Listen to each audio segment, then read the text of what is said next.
So today we're going to be looking at all of the centre backs. We've got a decent choice throughout, and I must admit there is some decent cards that we can go for the centre back partnership. Now, obviously, if you are keeping up to tabs with any of the pros, we have had the FC Pro clubs for the past 4 or 5 weeks now, give or take. And there is one card that is featured in, well, especially on the match day 4, in every single person's team. They're allowed 2 golds in this draft requirement. One of them predominantly was going to be Theo Hernandez, which was understandable. He's a great left back. But in terms of a centre back that every single person had was this man right here. If you need coins in FC25, lootbar.gg has you covered. They are the cheapest trading platform on the game, 8 to 10% cheaper than any others, 8% off if you use the code JT11 at the end at checkout, plus you get 5% extra on coins. With the fastest delivery system going, used by many FC25 creators such as Zorky, Manny Plus, and even pro owners. So if you need any coins, head over to lootbar.gg, make sure JT11's in the promo code, and hopefully you enjoy. Now, obviously, there's a lot of people that will kind of go past Virgil, and in terms of the aerial plus, the kind of meta advantage we had for that kind of in-the-box penalty area header has pretty much gone.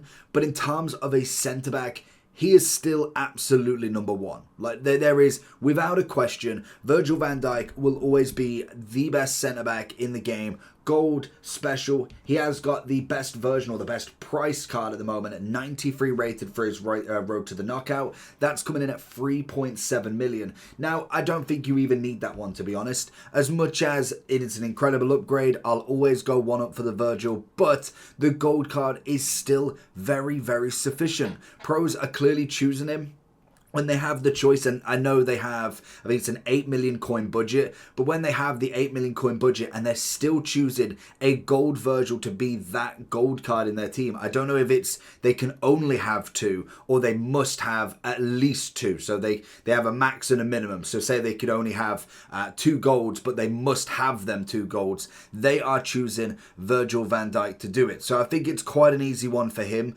And normally, when it comes to the comparison for centre-backs, I don't really like comparing the general population to pros because naturally, none of us are at the pro level. Like, let's be real. There is very few that are consistently going 15-0, even 14-1 or 13-2, I think is the best. I don't even know if there is a reward for 14 anymore.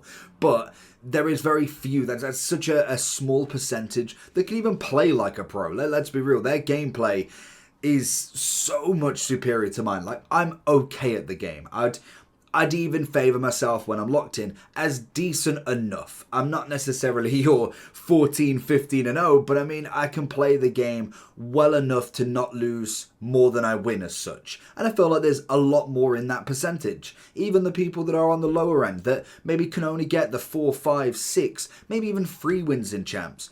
This is the whole point of this list, to show you who is worth looking at the very minimum. And like I say with the top meta, even just going for the gold Virgil is more than enough. I'd say that's one position locked off completely. Now, obviously, we've got a lot of other talents. There's a lot of playstyle pluses to go with. There's a lot of role plus pluses to go with. So it is all dependent on how you personally play. I know a lot of the pros use defender and ball playing, is it ball playing centre back or ball playing defender? I normally go 2 defenders, and maybe I'll try and change that up a little bit, but I like having just 2 solid centre-backs. I'm a very basic 4-4-2. Centre-backs do their job, full-backs do theirs. It's a nice, easy 4-back. Don't get overrun too much unless you're going against someone crazy. Now, obviously, if it was to look at the rest, we've obviously got Maldini with his Ultimate Succession icon coming in at 2.7, 800k more than his normal version. Still an incredible card. He has changed his playstyle plus from slide tackle to jockey in this one. We've got Lucio coming in at 2 million with the aerial plus. Now, obviously, these cards are going to be some of the best cards because naturally, most of them top-end cards that are priced at that end are going to be there for a reason. Now, obviously, when we look at something like a Saliba, he's going to be one of my favourite centre-backs in the game, full stop.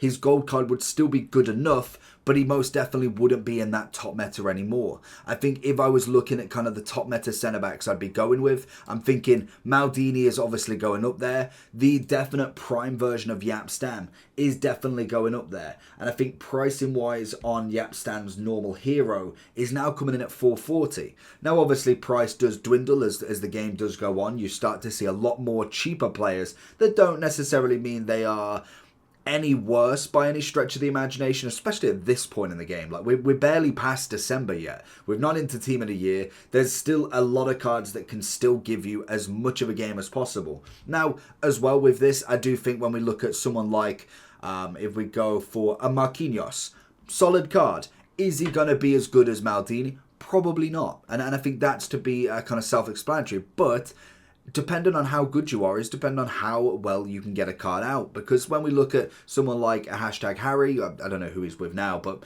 Harry Hesketh, when he does his bronze, he does his Everton team, his Spurs team, he can often go very much 15-0 everything. So it just proves that the better you are at the game, the worst players that you can use, and you can get the best out of them, and it's using them certain tactics to work in the favour. Now, obviously, game style and all that will have a massive impact as well. I'm not saying you could run out with a bunch of silvers and still do just as good as you can with the golds and with the specials, but you definitely can make a card feel better. I could do a review on Solanke in form, and I could make him look like the best card in the game. I could spend 50 matches getting the best goals going, and eventually he's going to get something. With the centre-backs, if you're calm, if you're collected, if you're not rushing everybody out, most of these centre-backs can do a pretty good job. It's not necessarily about them, their actual stats, it's about how you're playing with them.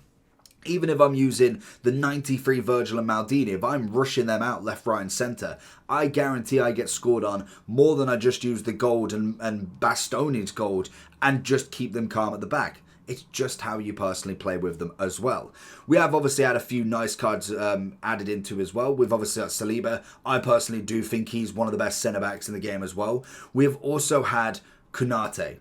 He is an incredible upgrade for this. He is just an absolute beautiful card. He has got the potential to go to a 91. We will see how that does happen in the near future, but he could potentially get there. So I would suggest definitely giving him, getting that season done. 100% get the season done. You're looking at him with the Anticipate, 82 on the pace, 88 and 89. A stunning card. You could throw a Shadow and get 90 pace. You could throw an Anchor and get 86, but 93 and 92. For a free card, it's given me stronger Dharma vibes. Now, I think maybe when we're looking at Saliba, I could possibly go very usable because I think both of them are on that same level. Like, Konate could easily go with Virgil. You've spent 150k on two centre-backs because Konate is free, and that could be you until Team of the Season, or Team of the Year, in fact. So that is going to be an incredible partnership. Obviously, as well, if he does get to that 91, I think that's just an easy one to go with, to be honest. I don't think there's going to be too many people that are going to complain with that. It's just such an easy partnership you can go with. We have got the likes of Van der Ven, who is needing a massive upgrade. I think he's very, very usable, as we know. The pace is absolutely unbelievable. Obviously, his defensive ability is starting to catch up. If we could get a Playstyle Plus on him now as well, that would be just the perfect card. But I do think even without, he is still such a good centre-back in this game. He is starting to dwindle with the players that we have got because there is a lot of centre-backs that are worth it. Shah is another great example of this.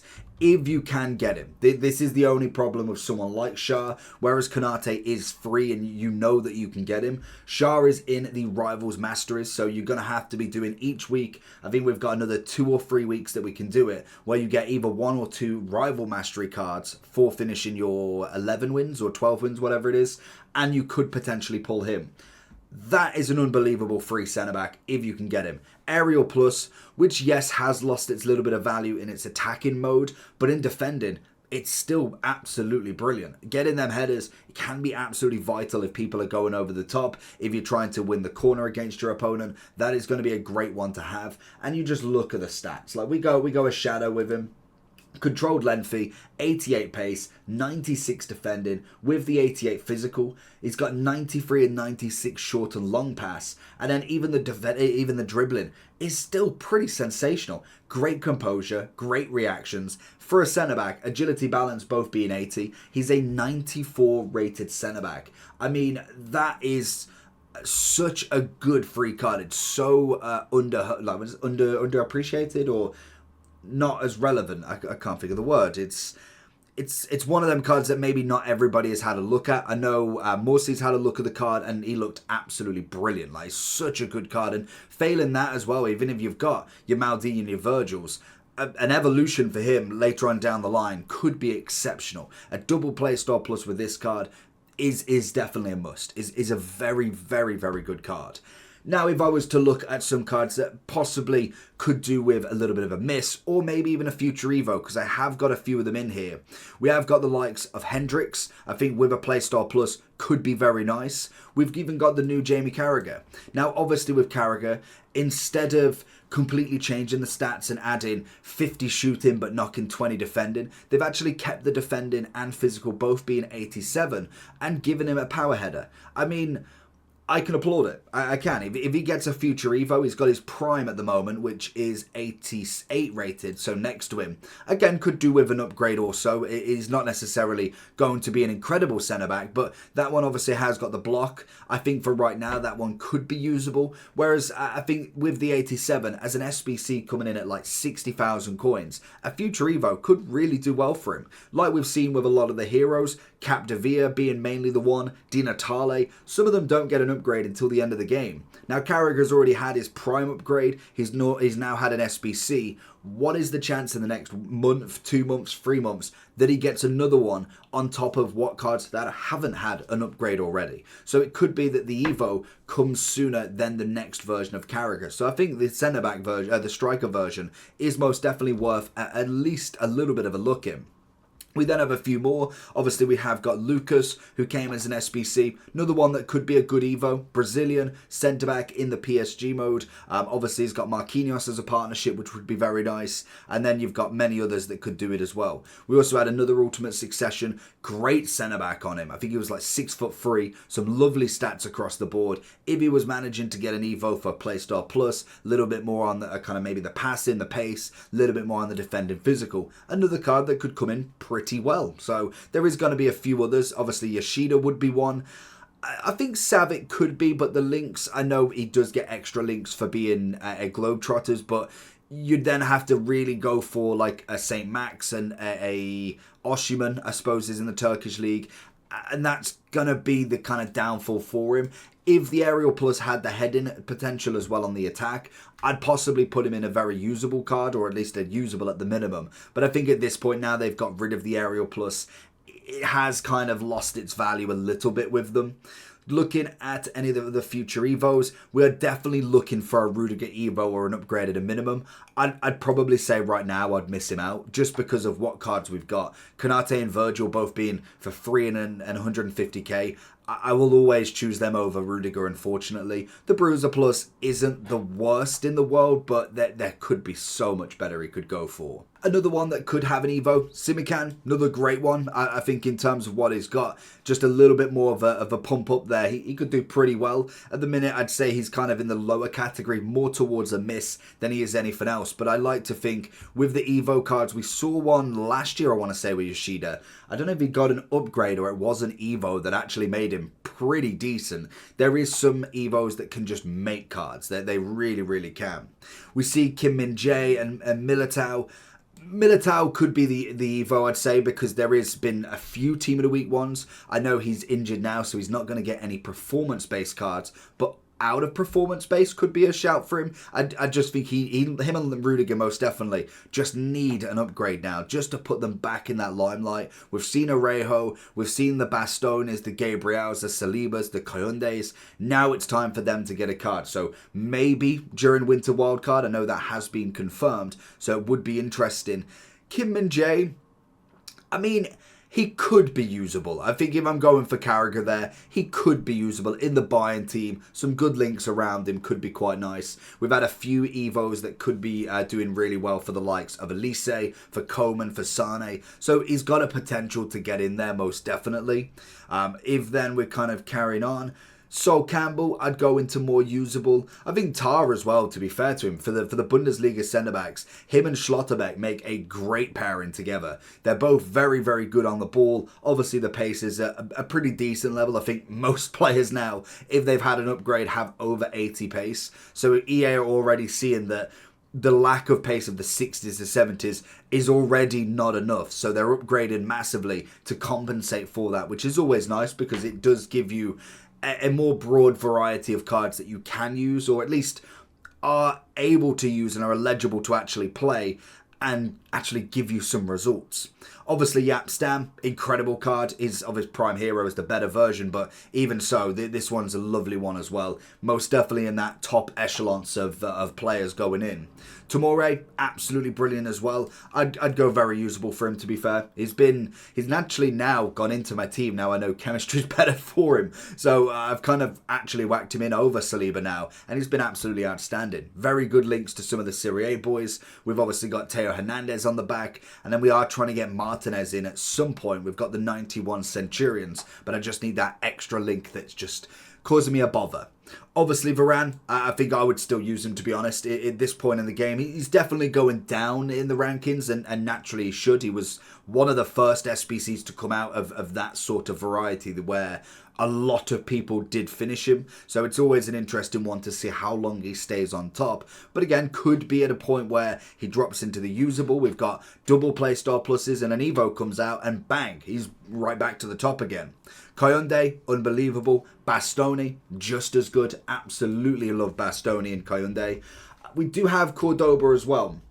Now, obviously, with Cordoba, he's a certain style. Him and Cannavaro both are very similar in their aspects. They're both smaller centre-backs. They have a different regime to actually kind of uphold. You want to have a taller centre-back with him.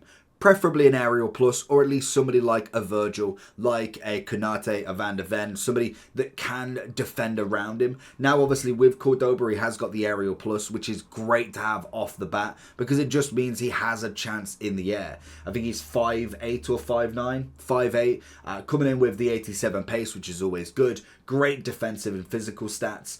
Passing-wise is a bit average, to be honest, but that's because we are looking at newly upgraded cards. Dribbling-wise looks fantastic. It's just the actual dribbling stat, but everything else looks fantastic on there. Bar from maybe the composure at this point could be worth an upgrade at some point. So I'd go with Cordoba.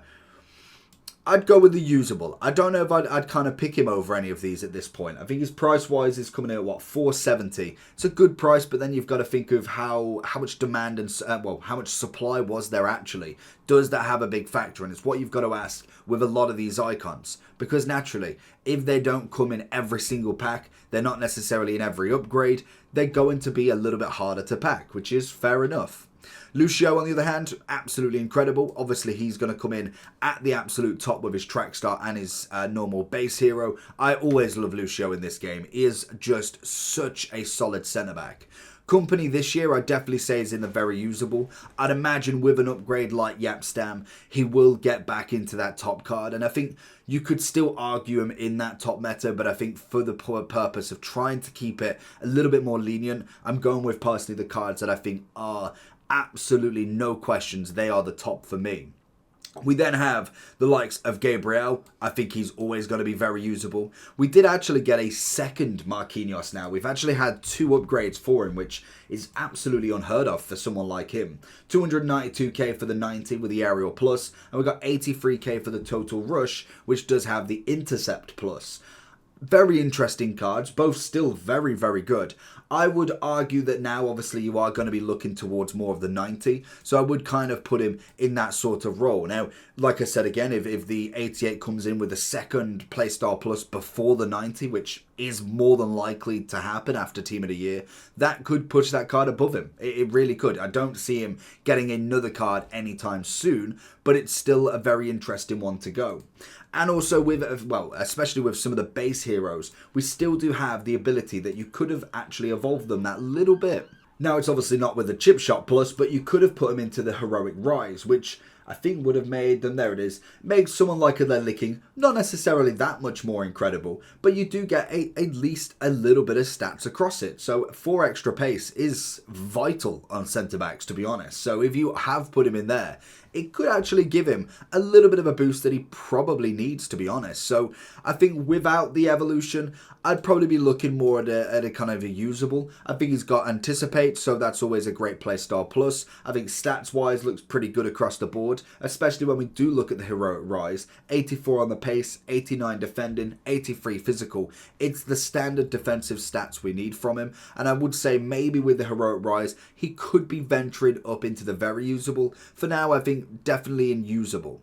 We obviously have LaCroix, as we know, he's an FC/FIFA general of this game. He just absolutely popped off with his 91 pace. Him and Saint just running that pace market. And I think, again, he's got a very nice squad battle mastery, just like Shah. It's going to be very hard to get him. And to be honest, it's going to be even harder because it takes a lot to get a second squad battles mastery card. So at least with the rivals, all you've got to do is get into Division 3. Whereas with the squad battles, I think you've got to get... It's either Elite 3 or Elite 1, I want to say, that you've got to get. I'm pretty sure it's in a topper category, which is not necessarily the most fun game mode to play.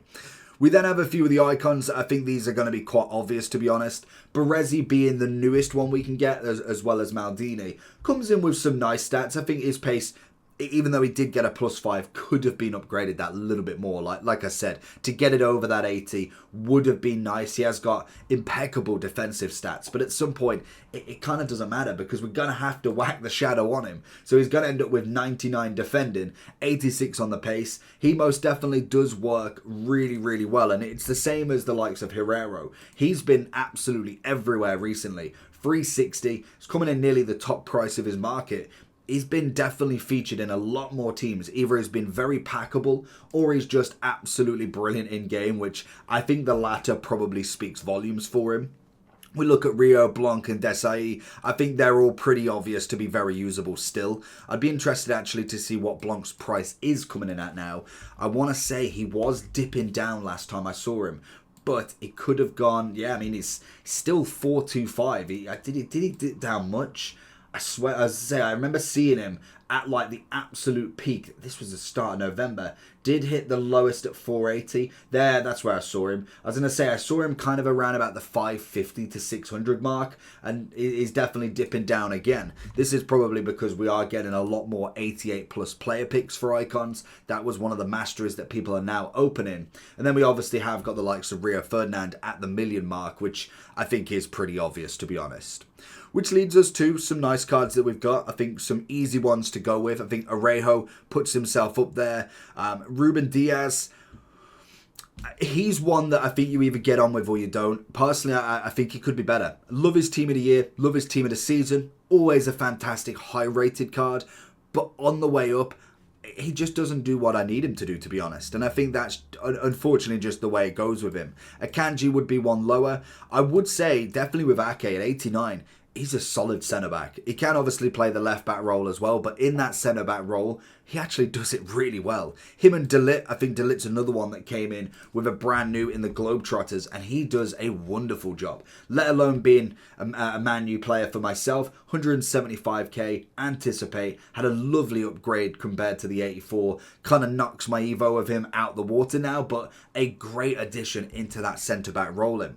I think Romero, very much like Van de Ven, still holds a very good centre-back record.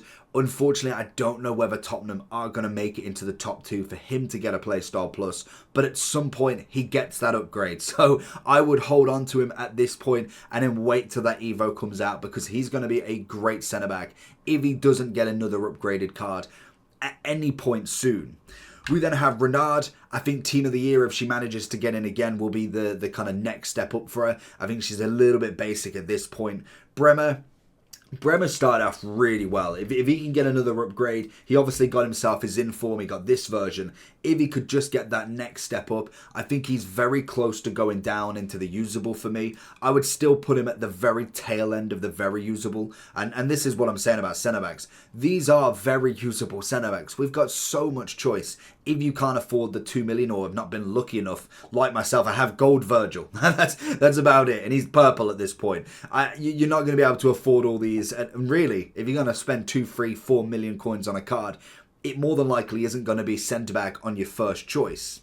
We then have Martinez. He definitely looks like a pretty decent card to start with. And then we also have Georges as the last one going in. So that is going to be all my list for a centre-back. Let me know who you've got. What's your centre-back trio or partnership? And I'll catch you all for the next one. See you later. Peace.